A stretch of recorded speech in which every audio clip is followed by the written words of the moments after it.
Bisa dimulai. Assalamualaikum warahmatullahi wabarakatuh.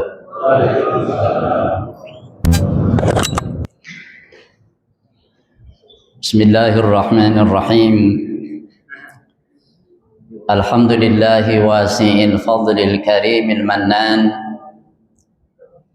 mudha'ifil hasanat lidzawil birri wal ihsan. Asyhadu an la ilaha illallah wa asyhadu anna Muhammadar Rasulullah. Syahadatan nadakhiruha liyaumi liqa'ir rahman. Allahumma salli wa sallim ala nabiyyina wa habibina Muhammad wa ala alihi wa ashabihi wa tabi'ina lahum bi ihsan. Allahumma inna nas'aluka ilman nafi'a wa rizqan tayyiba wa amalan mutaqabbala. Allahumma amin. Amma ba'd. Para sesepuh yang saya muliakan, segenap pengurus DKM Masjid Al-Muhajirin yang saya hormati, jamaah salat subuh, para bapak, para ibu, para pemuda, para remaja, anak-anak, cucu juga kan ada, semuanya yang saya cintai. Kemarin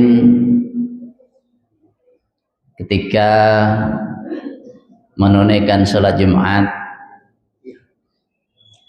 di baris paling depan dekat mimbar, di sebelah kanan saya salah seorang jamaah, ya kira-kira mendekati khutbah lah. Saya perhatikan banyak yang membaca Al-Quran, banyak yang zikir. Kemudian yang di sebelah kanan saya itu asyik buka ini. Ya, ada berita, ada gambar. Saya nggak lihat sih, cuman gambar ini segala macam.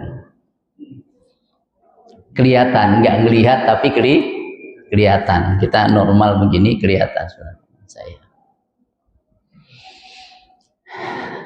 Terus saya pegang saja pundaknya, saya nggak ngomong apa-apa, usap-usap ini aja.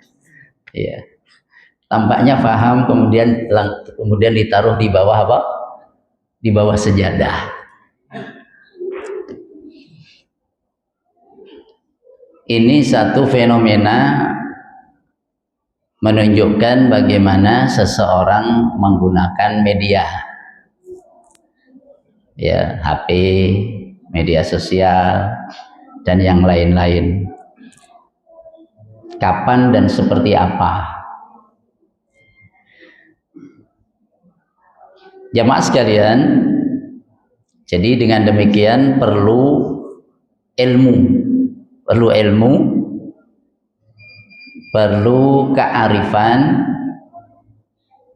perlu manajemen diri. Dan puasa ini kan bagaimana kita memanage diri kita dalam menggunakan telepon genggam, termasuk berbagai macam aplikasi program yang ada di dalamnya, yang harapan kita tentunya untuk mendapatkan dan memberikan manfaat melalui sarana yang ada. Jemaah sekalian, sekarang ini kehidupan orang, ada kehidupan nyata, ada kehidupan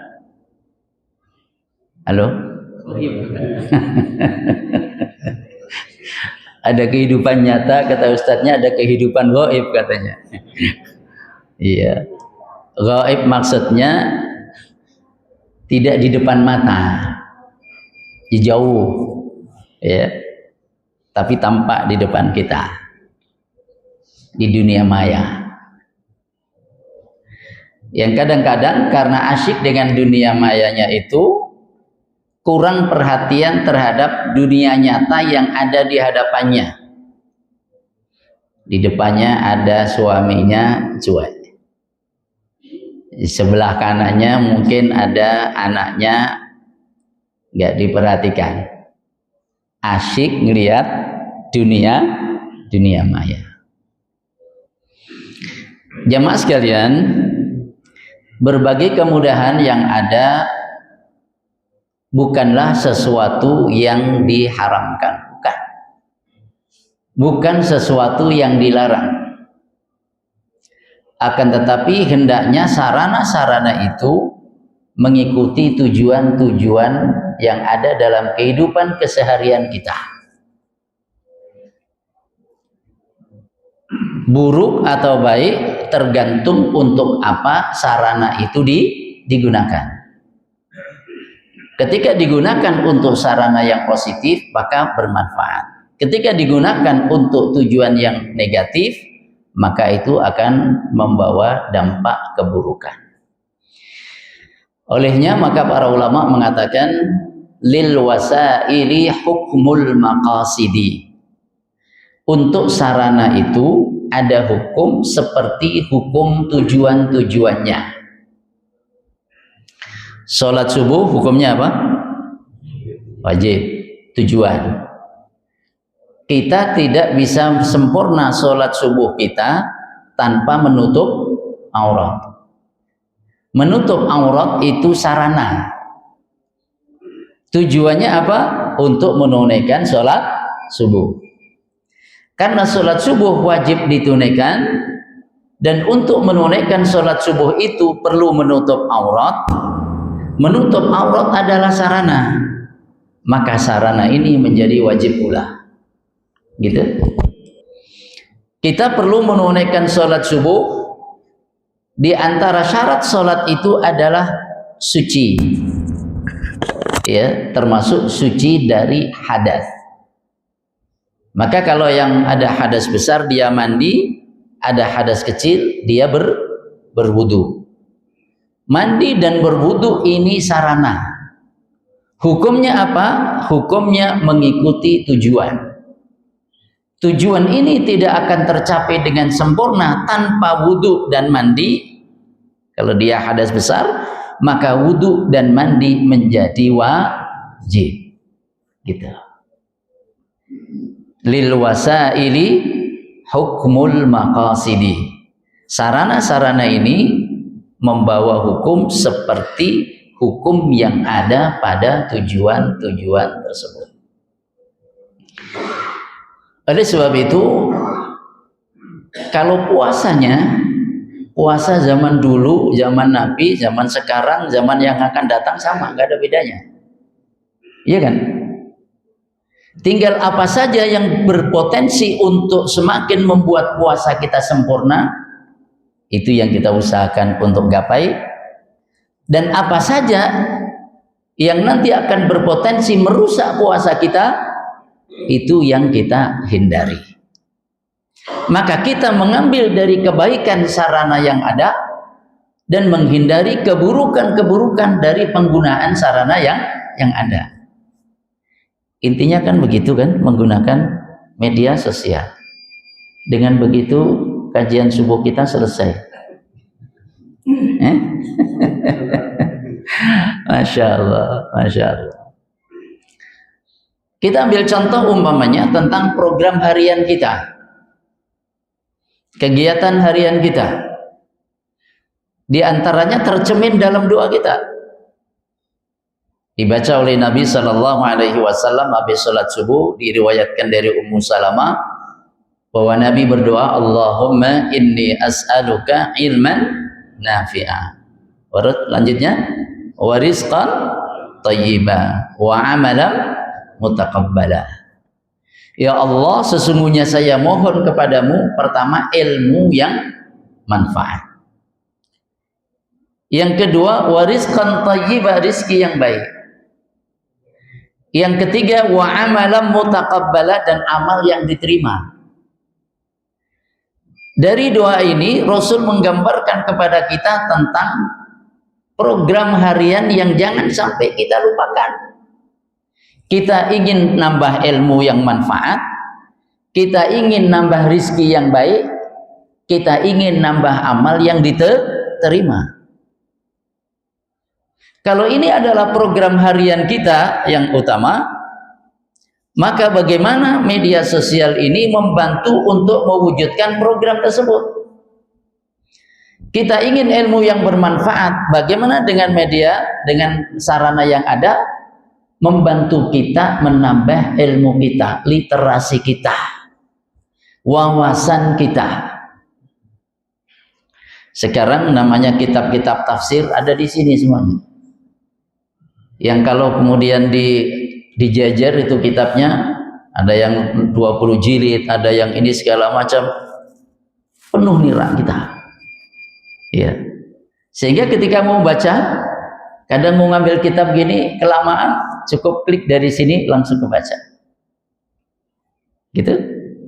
Ilman nafi', ilmu yang bermanfaat.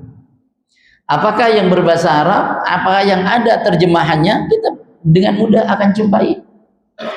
Tentang hadis umpamanya, ada aplikasi tentang Al-Kutub At-Tis'ah, kitab hadis yang 9, Sahih Bukhari, Sahih Muslim, ya, dan kumpulan hadis lainnya, dan sudah ada terjemahnya dalam bahasa Indonesia.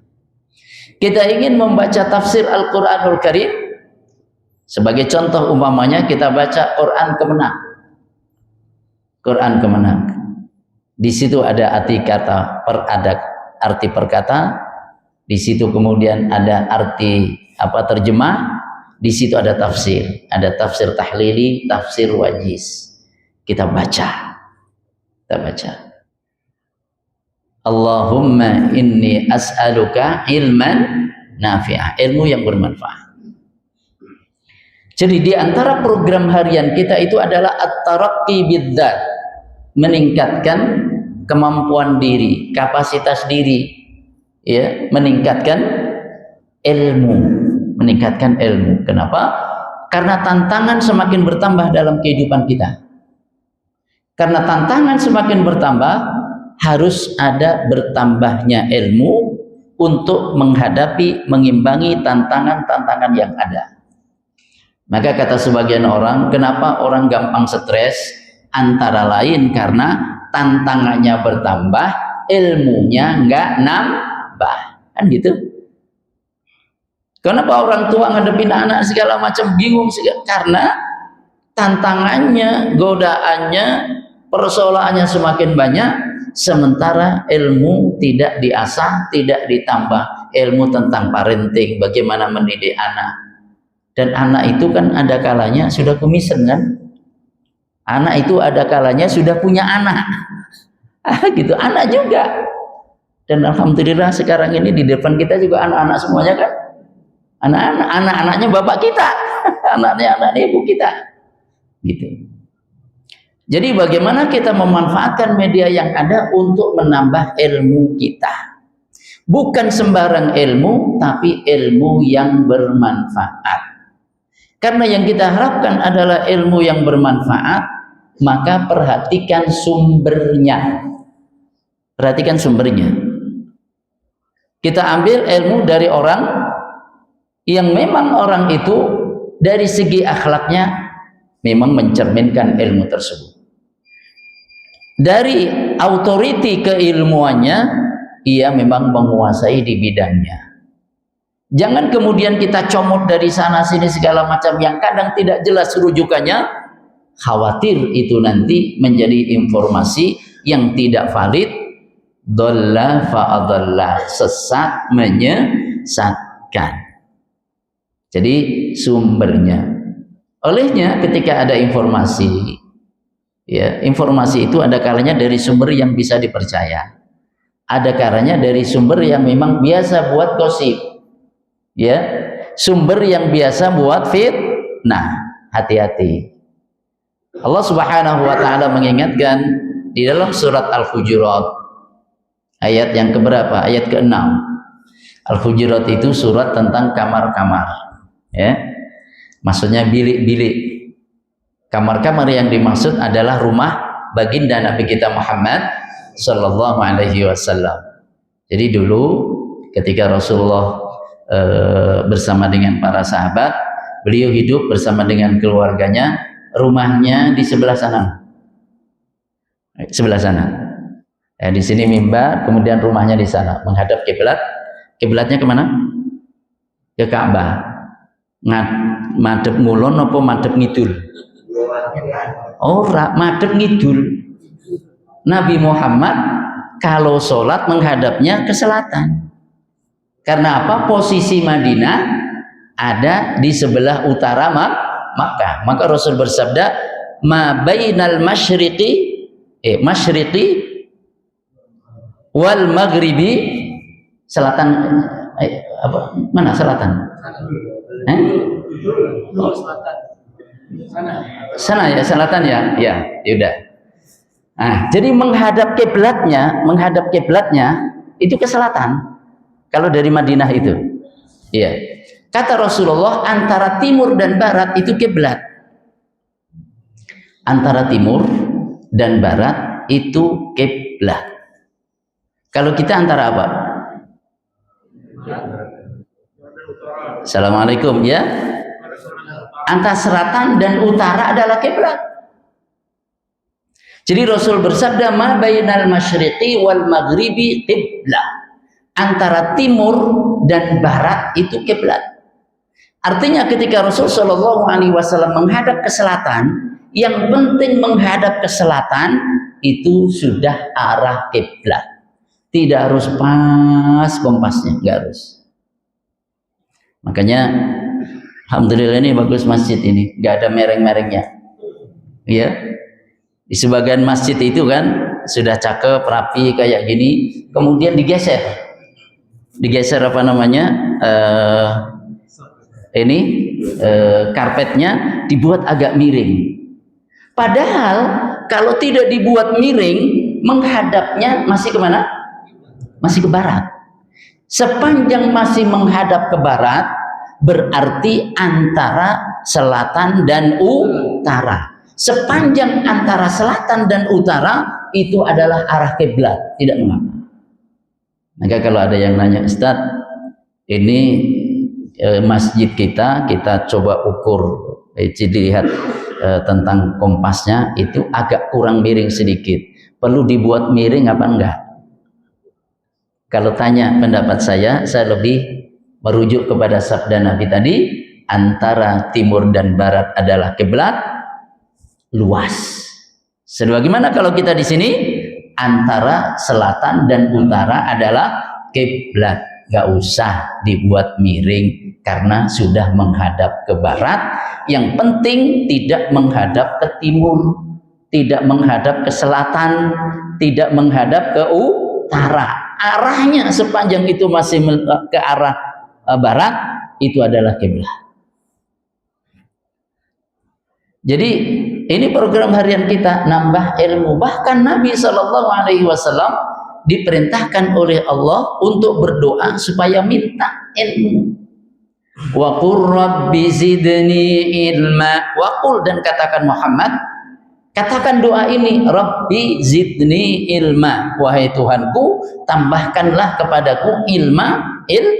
Nabi ngajarin, Allah ngajarin doa kepada nabinya supaya minta tambahan ilmu kepada Allah Subhanahu wa ta'ala. Maka kemudian beliau ucapkan dalam bentuk doa yang kita baca tadi, Allahumma inni as'aluka ilman nafi'a wa rizqan thayyiba wa amalan mutaqabbala.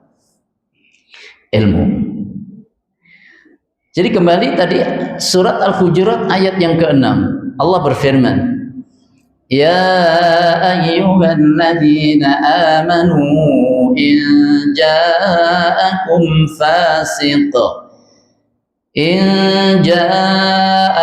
fasiqun binaba'in fatabayyanu an tusibu qauman bijahalah fatusbihu ala ma fa'altum nadimin. Hai orang-orang beriman.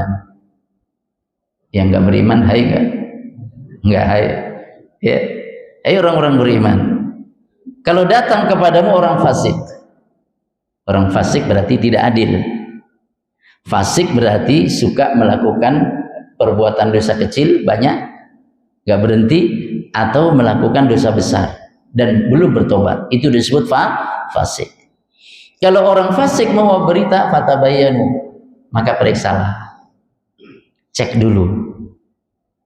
Kenapa? Antusibu qauman bijahalah. Jangan sampai kamu menimpakan kepada satu kaum, malapetaka kepada satu kaum bijahalatin, karena kebodohan, karena tidak tahu. Mendapatkan informasi langsung kita mengambil sikap. Sikap ini terkait dengan kaum tertentu, kelompok tertentu, sehingga kelompok tertentu kemudian mendapatkan malapetaka dan bahaya karena sikap kita, padahal tidak valid. Fatusbihu, maka kalian menjadi ala ma fa'altum, atas yang kalian perbuat, nadimina, menjadi orang-orang yang nyesal. Dan nyesal itu di depan apa di belakang? Di belakang, kecuali ketabrak sepeda. Itu nyesalnya di depan sepeda. Allahumma inni as'aluka ilman nafi'a. Yang kedua, warizqan thayyibah, rizki yang baik. Rizki yang baik berarti apa? Menambah keterampilan kita. Kita tambah keterampilan kita, skill kita. Para ahli mengatakan, para ahli pendidikan, ahli tarbiyah, bahwa untuk melakukan perubahan, siapa yang ingin berubah dirinya, berubah menjadi yang lebih baik, yang berbeda dari sebelumnya, maka salah satu di antara hal penting untuk dirubah adalah skill. Orang memiliki keterampilan 1, 2 bagus, menambah keterampilan lagi bagus. Karena boleh jadi seseorang mengais rizki dari Allah Subhanahu wa Ta'ala melalui satu keterampilan. Mungkin eranya dengan keterampilan itu sudah tidak prospektif, maka dia bisa menggunakan keterampilan yang kedua. Boleh jadi keterampilan yang kedua agak lesu, dia bisa menggunakan keterampilan yang ketiga. Dalam hadis disebutkan, innallaha yuhibbul 'abdal muhtarif, sesungguhnya Allah menyukai seorang hamba yang memiliki skill, yang memiliki keahlian dalam rangka untuk mencari karunia Allah, mencari rezeki Allah Subhanahu wa Ta'ala. Maka Rasulullah Shallallahu Alaihi Wasallam juga menjelaskan kepada umatnya, kepada kita sekalian, di antara amal saleh harian yang bisa kita lakukan adalah autu'inu sani'an au tasna'u li akhraq. Engkau membantu orang yang ingin mengembangkan skillnya. Tu'inu sani'an au tasna'u li akhraq, atau engkau membantu untuk melakukan sesuatu kepada orang yang tidak cakap di bidang skill yang dia miliki. Artinya apa? Penting untuk mengembangkan diri, sehingga peluang satu tertutup, kita bisa menggunakan peluang yang kedua, peluang yang ketiga, begitulah seterusnya. At-taraqqi bidzat, meningkatkan kapasitas diri kita. Ilman nafi'a, ilmu yang manfaat. Kedua, rizki yang baik, dan rizki yang baik itu dengan mengembangkan skill kita. Kalau ingin perubahan itu perubahan yang menyeluruh, maka yang dirubah 5. Kalau tadi kan skill, gitu kan? Skill. Yang ketiga, yang pertama adalah al-qanaah. Al-qanaah itu artinya keyakinan. Ya, keyakinan. Persepsi seseorang tentang sesuatu, pemahaman seseorang tentang sesuatu, seorang meraginya sesuatu. Ini para sahabat Nabi, Abu Bakar, Umar, dan sahabat-sahabat yang lain, sebelum Islam dengan sesudah Islam, orangnya itu juga atau orangnya beda? Assalamualaikum. Pada baik gitu ya. Abu Bakar sebelum Islam, ya dia juga Abu Bakar setelah Islam. Umar setelah Islam, dia juga sebelum Islam. Orangnya sama. Tapi kenapa perubahan begitu rupa? Berubah di sini keyakinannya, pola fikirnya. Berubah dulu. Gitu. Yang tadinya masyarakat Mekah, masyarakat Madinah tidak dikenal sejarah, tidak punya peran secara internasional. Yang dikenal waktu itu adalah Persia, Romawi, gitu. Akan tapi setelah mereka berubah secara qanaah, secara keyakinan, maka mereka menjadi bagian dari pelaku sejarah. Ya, membebaskan kekuasaan dari kekuasaan siapa? Persia, sampai masuk ke wilayah Romawi. Ya, Jazirah Arab semuanya dalam kepemimpinan mereka. Berangkat dari perubahan dalam keyakinan. Ini yang pertama. Yang kedua, jadi keyakinan. Yang kedua, ihtimamat. Apa artinya ihtimamat? Minat, perhatian. Apa yang menjadi perhatian kita dalam kehidupan kita sehari-hari, itu akan menentukan siapa kita, akan berubah diri kita.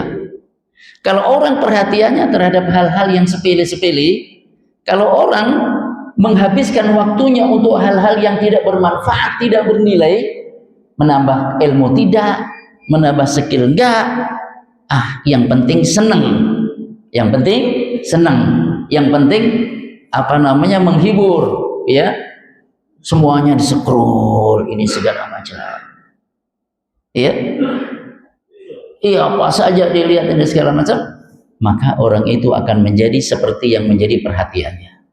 Karena perhatiannya adalah terhadap hal-hal yang sepele, maka ia tidak akan menjadi orang yang memiliki kualitas baik, orang yang memiliki peran-peran yang besar. Jadi keyakinan. Yang kedua tentang ihtimama atau minat, dan apa yang kita berikan perhatian setiap hari. Ketika bangun tidur, apa yang kita lakukan? Ketika habis sarapan, ya, kalau ini puasa ya nggak sarapan, ya sarapannya udah sahur. Apa nanti pagi pulang dari masjid yang kita lakukan? Ya, kalau hari libur kemudian ngapain saja seharian? Maka kita evaluasi apa kebaikan-kebaikan yang sudah kita buat. Kemudian yang ketiga, skill tadi. Skill ini untuk melakukan perubahan. Jadi keyakinan, kemudian minat, skill, maharat. Kemudian yang keempat ada al-alaqat.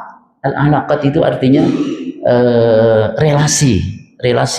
Dengan siapa kita berinteraksi, dengan siapa saja kita bergaul, ya, dengan kelompok dan lingkungan macam mana kita banyak menghabiskan waktu kita.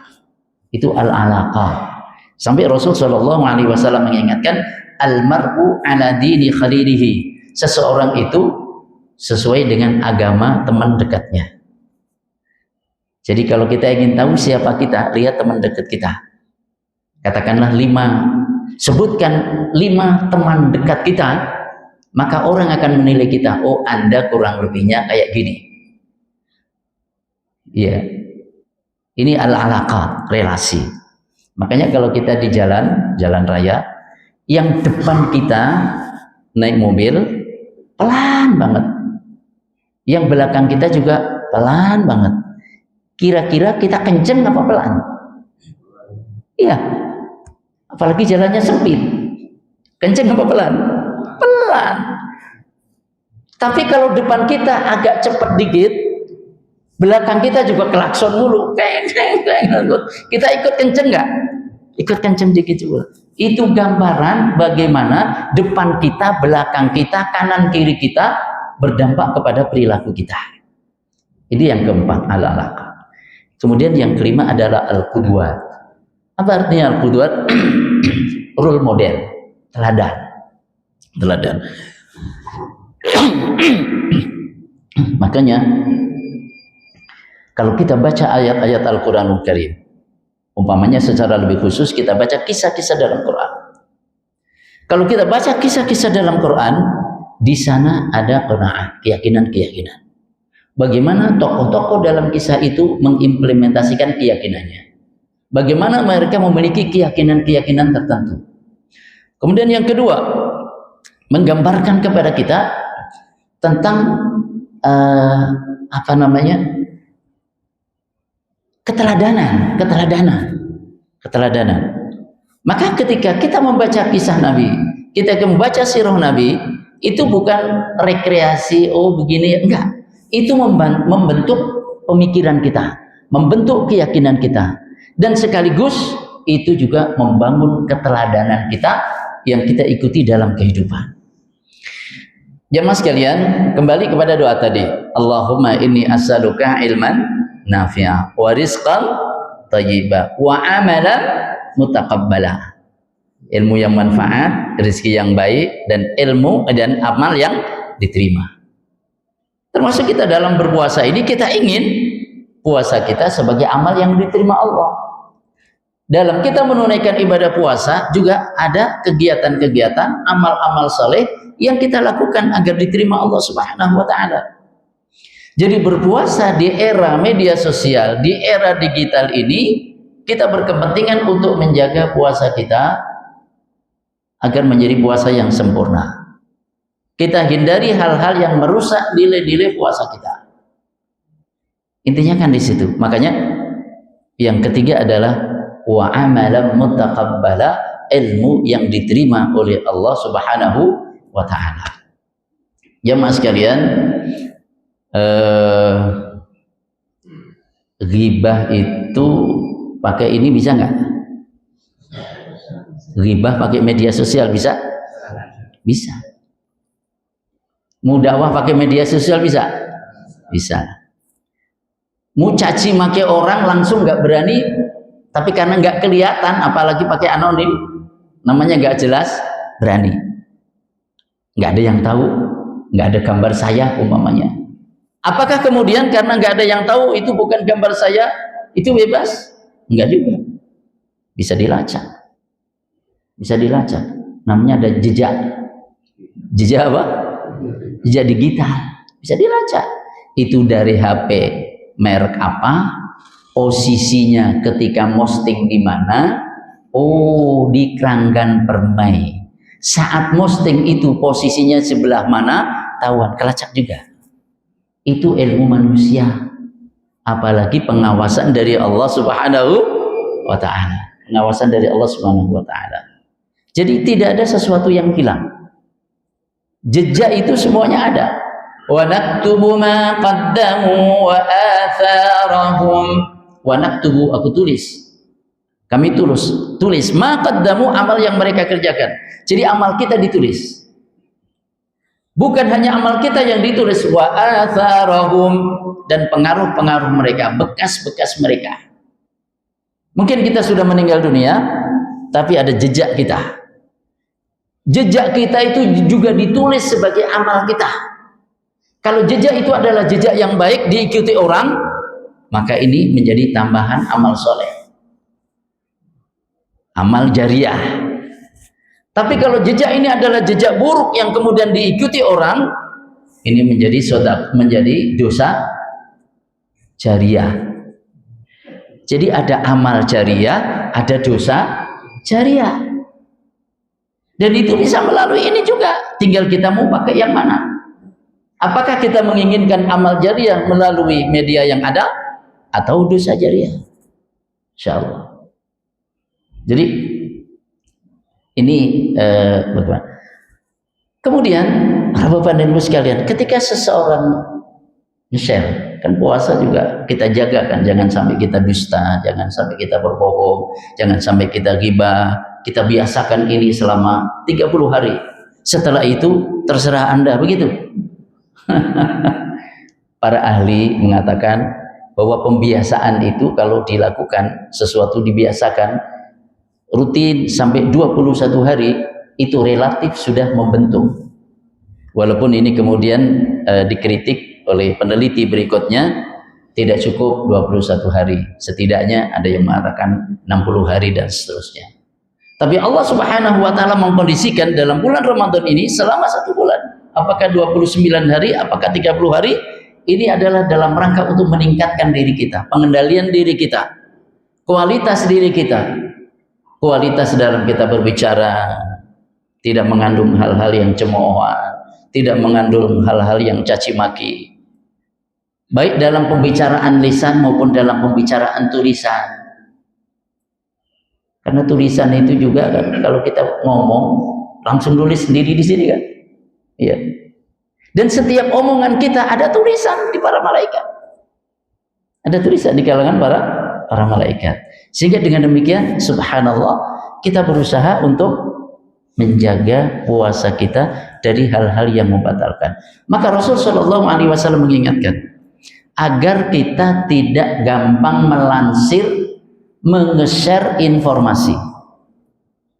Kadang-kadang baca belum langsung share. Baca belum. Ketika dikonfirmasi ditanya, itu tadi yang Bapak share isinya ini gimana maksudnya ya? Wah, nggak tahu ya, saya malah belum baca. Nggak tanggung jawab ini, nggak tanggung jawab. Jadi sebelum kita membagikan sesuatu, informasi apapun, maka bacalah terlebih dahulu untuk memastikan bahwa informasi itu tidak mengandung kebohongan, bahwa informasi itu bukan informasi yang menimbulkan perselisihan, bahwa informasi itu tidak membuat kegaduhan di tengah masyarakat. Maka Rasulullah Shallallahu Alaihi Wasallam mengingatkan, kafa bil mar'i kadiban ayyuhadditsa bi kulli ma sami'a. Cukuplah seseorang itu akan kedustaannya, atau dengan kata lain, cukup seseorang itu disebut sebagai pendusta kalau dia menceritakan apa saja yang dia dengar. Yang kita dengar, apakah itu berita atau omongan orang atau di media sosial, yang kita dengar itu semuanya benar atau ada yang salah? Semuanya jujur atau ada yang bohong? Ada yang jujur, ada yang bohong. Kalau semua yang kita dengar kemudian kita ceritakan, sedangkan yang kita dengar itu ada yang benar, ada yang salah. Yang kita dengar itu ada yang jujur, ada yang bohong. Semua yang kita dengar kemudian kita share, kita ceritakan kepada orang lain, berarti kita telah menceritakan ya ada yang benar, ya ada yang bohong. Semakin banyak yang kita ceritakan, berarti semakin banyak kebohongan kita. Maka Rasul mengatakan cukup untuk disebut sebagai pembohong orang yang menceritakan apa saja yang dia dengar. Maka dari itu, dalam konteks media sosial, cukup seseorang itu sebagai pembohong. Cukup seseorang itu disebut sebagai pembohong kalau dia nge-share apa saja yang dia terima. Dapat ini share, dapat ini share, dapat ini share. Kalau orang melakukan itu berarti dia seorang pembohong, pendusta, walaupun nggak niat bohong, walaupun nggak niat dusta. Makanya pastikan ketika kita ingin meng-share sesuatu, kita sudah confirm, kita sudah teliti, sudah ada sumbernya, sudah dari orang yang bisa kita percaya, maka bismillah, semoga nanti memberi manfaat. Dan gak usah banyak-banyak. Kalau banyak-banyak juga orang gak suka lah, ya menu-menuin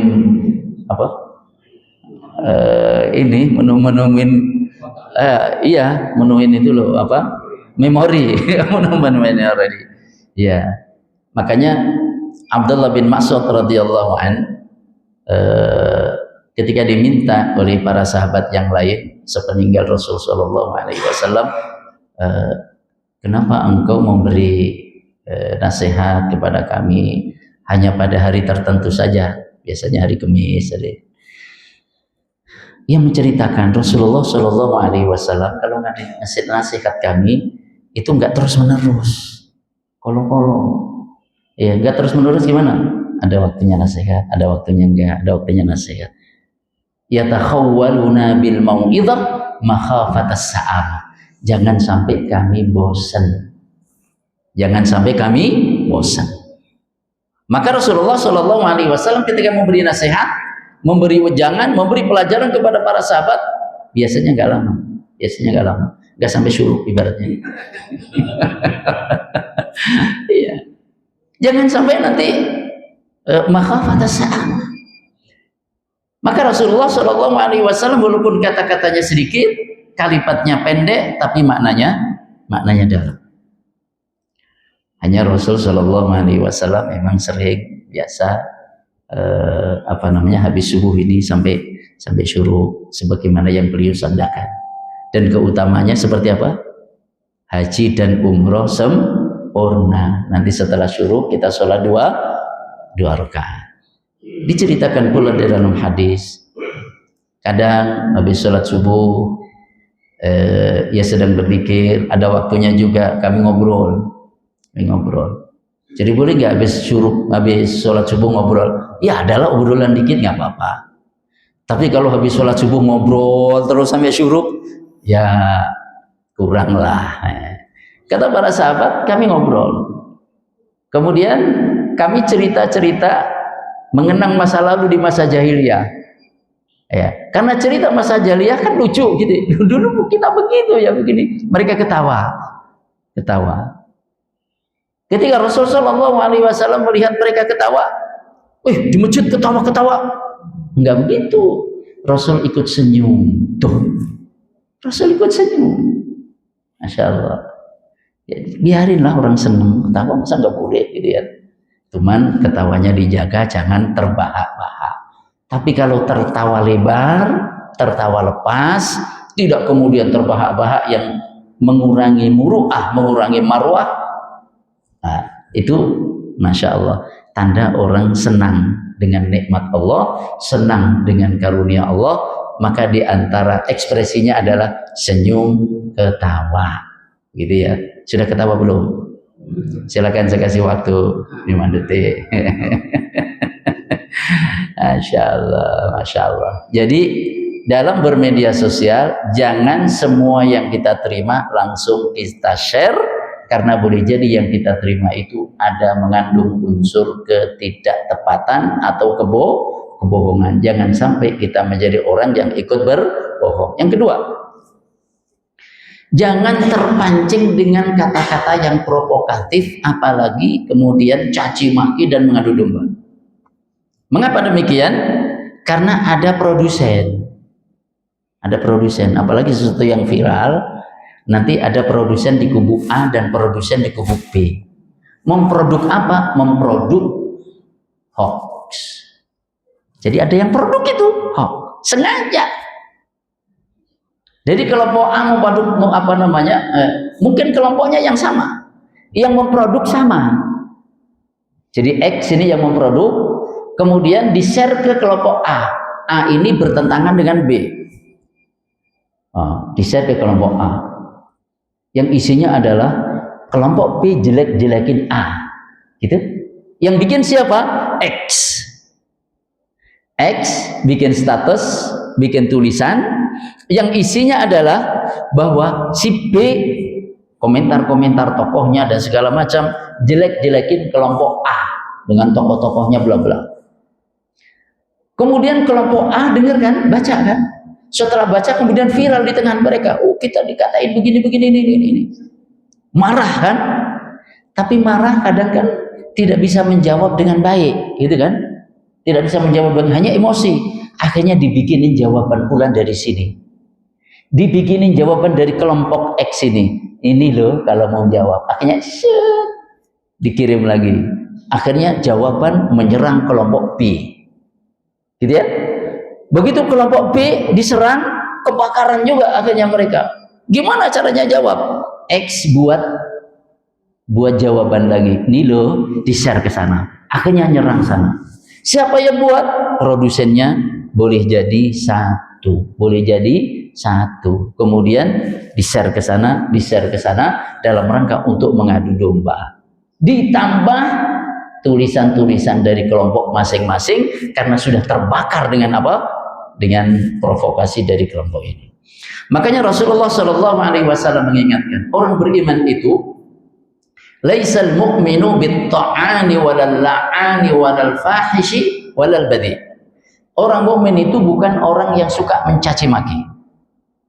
Laisa bit-ta'an, bukan tukang caci maki. Walal la'an, dan bukan pula orang yang suka melaknat, mengutuk. Walal fahishi, dan bukan pula orang yang berkata keji. Walal badi, dan bukan pula orang yang kata-katanya kotor. Bukan tukang caci maki, ta'an, bukan tukang mengutuk, tukang laknat, bukan orang yang kata-katanya keji, dan bukan pula orang yang kata-katanya kotor. Dan kita ingin bersihkan puasa kita dari hal-hal yang seperti ini, termasuk dalam tulisan-tulisan kita. Jemaah sekalian, semoga dengan begitu kita bijak dalam menggunakan media sosial. Kita gunakan untuk silaturahmi, tegur sapa, assalamualaikum, ya kabari, sudah ketemu, ya, mendoakan semoga berkah, semoga sehat, insyaallah. Jadi gunakan untuk hal-hal yang membawa kebaikan dunia maupun kebaikan akhirat kita. Barakallahu fikum, semoga bermanfaat. Sekiranya masih ada waktu untuk dikembangkan dalam tambahan atau ada tanya jawab, disilahkan. Barakallahu fikum. Assalamualaikum warahmatullahi wabarakatuh.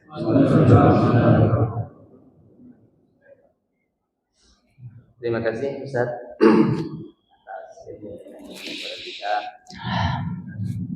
Minimal di Ramadan ini mengawali kajian kita punya 3 hal yang kita jaga. Yang pertama ilmu manfaat, yang kedua ilmu nafi'ah, rezeki yang halal, dan yang keempat amalan kita diterima oleh Allah.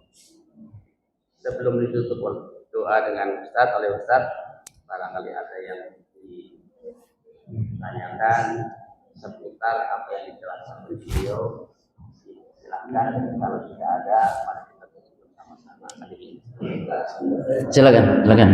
Assalamualaikum warahmatullahi wabarakatuh. Waalaikumsalam warahmatullahi wabarakatuh. Mulai zaman dulu kita berbicara dengan sekarang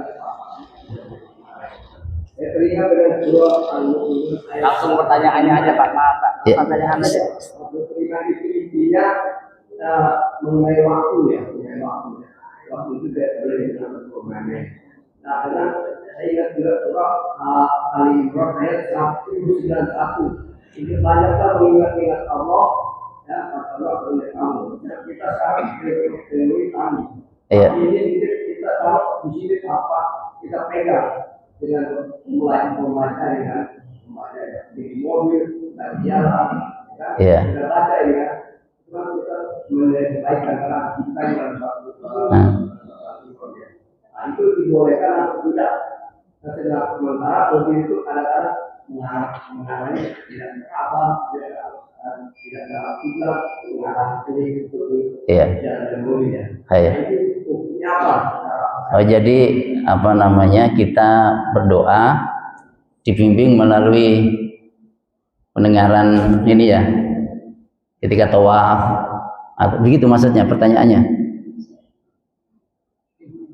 Pertanyaannya Pak.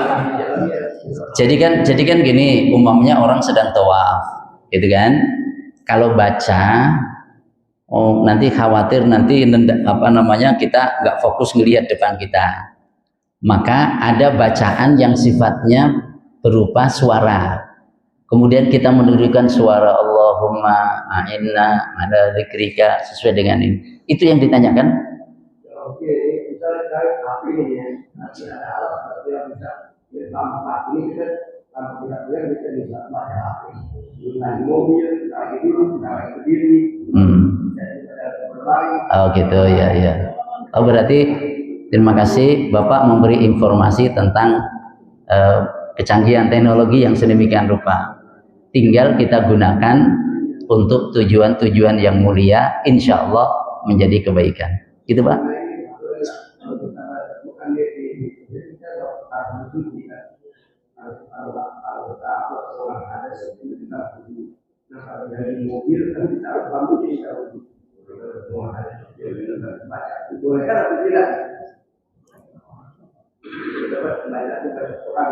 Oh begitu, ya. Ini Quran apa bukan? Bukan Quran, ya. Sehingga tidak ada keharusan kita punya wudhu karena kita tidak pegang Quran. Pertama, di dalamnya ada Quran nggak? Ada. Nah, tapi aktif enggak? Ini enggak aktif. Sehingga kalau kita bawa ke kamar kecil boleh enggak? Apa HP-nya ditinggal di luar? Hah? Tinggal di luar amblas, gitu kan? Boleh bawa HP ke kamar kecil, akan tetapi jangan disetel Quran. Ini Quran, ya. Karena ini bukan Quran tak bawa, tapi sedang buka Quran. Dalam posisi seperti ini berarti ini sedang ada tulisan Al-Quran. Boleh nggak ke kamar kecil bawa tulisan ini? Nggak boleh. Tapi kalau dimatiin, boleh. Jelas ya? Gitu. Nah, jadi kalau atau umpamanya diperdengarkan, sini Qurannya dibunyiin, Qurannya ngaji. Umpamanya, ya. Nah, waduh ini harus dulu. Qurannya ngaji, bacanya bagus, sudes. Yas'alunaka 'anil anfali qulil anfalu lillahi war rasul. Dibawa ke kamar kecil. Ngaji. Aku orang ngaji kok. Saya ngaji apa? HP. Boleh enggak? Enggak boleh. Enggak boleh. Karena itu termasuk bacaan Quran. Jadi tidak mengapa, Pak. Barakallahu fiik. Tidak mengapa kalau kita pegang ini enggak punya wudu. Tapi kalau kita baca Quran punya wudu akan lebih utama. Itu Pak ya. Barakallahu fiik. Baik, terima kasih. Ada yang lain? Kalau tidak, sudah saatnya kita berdoa. Ada satu lagi? Baik. Kalau tidak ada, terima kasih yang sudah bertanya. Dan insya Allah besok kita akan lanjutkan lagi kajian pagi di hari Ahad. Mudah-mudahan selalu kita hadir karena kesempatan ini hanya datang dua kali dalam ini. Dan siapapun yang bertanya besok insya Allah usahakan pertanyaan yang jelas, ya, karena waktunya terbatas. Insya Allah dengan pertanyaan yang jelas, Ustaz akan lebih menjelaskan apa yang jelas. Sudah ada manfaatnya. Selanjutnya mari kita berdoa yang akan dipimpin oleh beliau. Bismillahirrahmanirrahim. Alhamdulillahirabbil alamin. Hamdan yuwafi ni'amahu wa yukafi mazidah. Ya Rabbana lakal hamdu kama yanbaghi li jalali wajhika wa 'azimi sultanik. Allahumma shalli wa sallim ala sayyidina Muhammad wa ala alihi wa ashabihi ajma'in. Allahumma habbib ilaina al-iman wa zayyinhu fi qulubina wa karrih ilaina al-kufra wal fusuqa wal 'isyan. وجعلنا من الراشدين اللهم سهل أمورنا وقضي حوائجنا وبلغ مقاصدنا ووفقنا لما تحبه وترضاه اللهم أحسن عاقبتنا في الأمور كلها وأجرنا من خزي الدنيا وعذاب الآخرة ربنا هب لنا من أزواجنا وذرياتنا قرة أعين واجعلنا للمتقين إماما اللهم أنت ربنا فارزقنا الاستقامة واكتب لنا السعادة واختم لنا بحسن الخاتمة وصلى الله على سيدنا محمد وآله وصحبه وسلم سبحان ربك رب العزة عما يصفون وسلام على المرسلين والحمد لله رب العالمين. Terima kasih, mohon maaf atas segala khilaf. Assalamualaikum warahmatullahi wabarakatuh.